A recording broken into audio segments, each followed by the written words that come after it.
Hey everyone, I'm so grateful that you're taking the time to watch this Next Step video. Now this past Sunday we continued in our series through the book of Nehemiah. Now if you missed that talk, I'd encourage you to check it out on our YouTube page.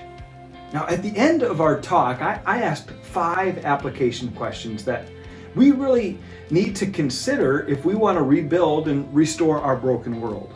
And when I say our broken world, I'm not referring to the world in general, or even to our country or our society, even though those things are all in need of rebuilding and restoring.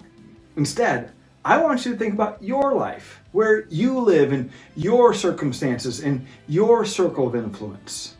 So with that in mind, here's 5 questions I want you to focus on this week. And you can even pick one question a day to reflect on. Question number 1, what burden has God placed on your heart? What burden has God placed on your heart? It may be a task that He wants you to accomplish, or a person or a group of people that He wants you to minister to. It could even be showing love to someone who's difficult for you to love. So what is God asking you to do? Question number 1 is, what burden has He placed on your heart? Question number 2, what's the vision or the preferred future that you have for each role in your life?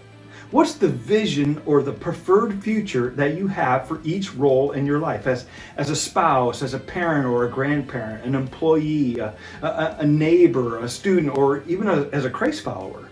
Not just what do you want to do with the rest of your life, but rather who do you want to become? So question number 2 is, what's the vision or the preferred future that you have for each role in your life?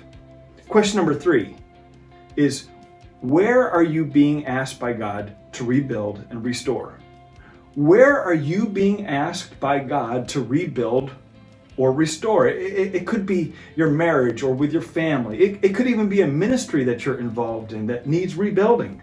Perhaps there's a bad habit or an addiction that you need to overcome. It could be that you need to rebuild or restore your faith, or maybe it's to establish a brand new relationship with Jesus. So question number 3 is, where are you being asked by God to rebuild or restore? Question number 4, what obstacles are standing in the way of your preferred future? What obstacles are standing in the way of your preferred future?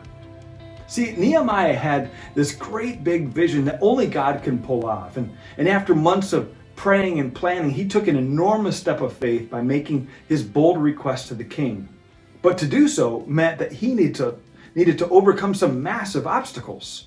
So question number 4 is, what obstacles are standing in the way of your preferred future? Now, in light of question number 4, here's question number 5. What kind of bold requests do you need to make to the King of Kings? What kind of bold requests do you need to make to the King of Kings? Remember, God's not bothered by our bold prayers. He's honored by them. The writer of Hebrews tells us that we can boldly approach the throne of our King with confidence. So question number 5 is, what kind of bold requests do you need to make to the King of Kings?